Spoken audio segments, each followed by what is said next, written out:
Let me just take a seat here.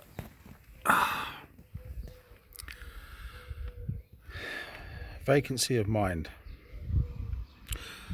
The more you try,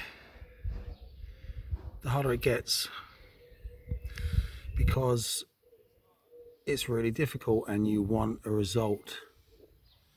So the moment your mind goes blank, for a few seconds, you're going to notice that because you're doing it, and then you're like, it's happening, and then you're thinking about the fact that it's happening.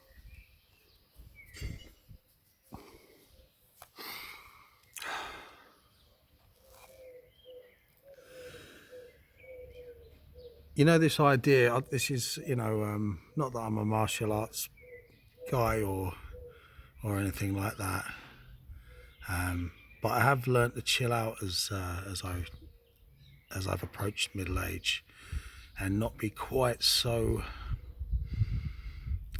It's like the harder you hang on to something, the tighter you hold on to something, the more chance there is of causing some damage. You need to be focused, sure, and but there's a balance to be struck.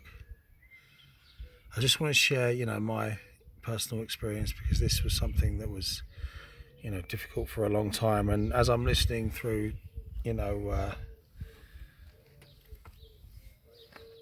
interviews and, chatting with my friend and all this kind of stuff, it's always the thing that comes up.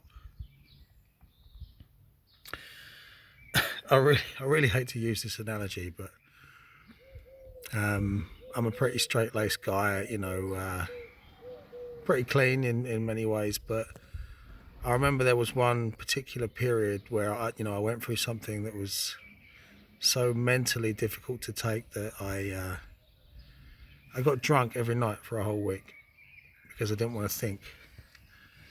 I just chucked down, I think it was the first night, maybe 3 or 4 shots of whiskey. By the end of the week, it was about 12 shots of whiskey, just to knock myself out and go unconscious to sleep. Work all day, get home, knock my brain out, because I didn't want to think. So how does this apply to vacancy of mind? You can get into a state of mind where you're just bored and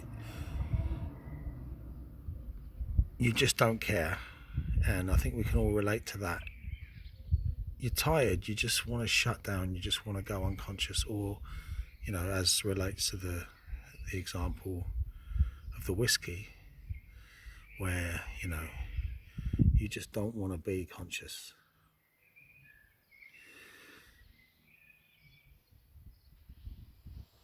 That state of mind of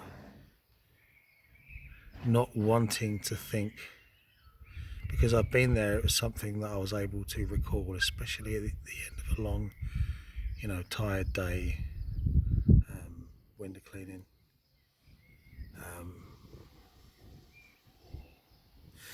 As you practice the observation of thoughts, your mind becomes better and stronger at doing this.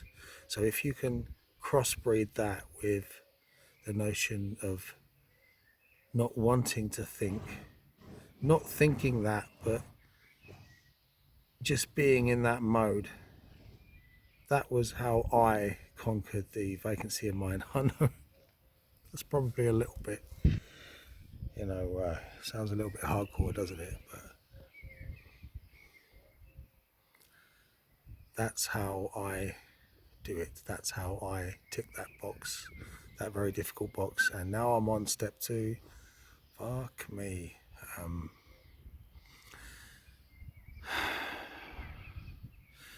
It might be obvious by now I'm not pretending to be perfect, and who is, right? I have a feeling that, this is all, I have a knowing that this is all part of a process whereby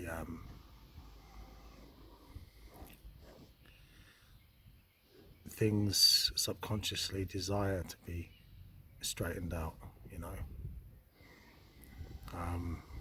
Yeah. Anyway, it's a very peculiar thing, that, and I like to think an original take on that issue. So I'm going to leave that one there. Okay.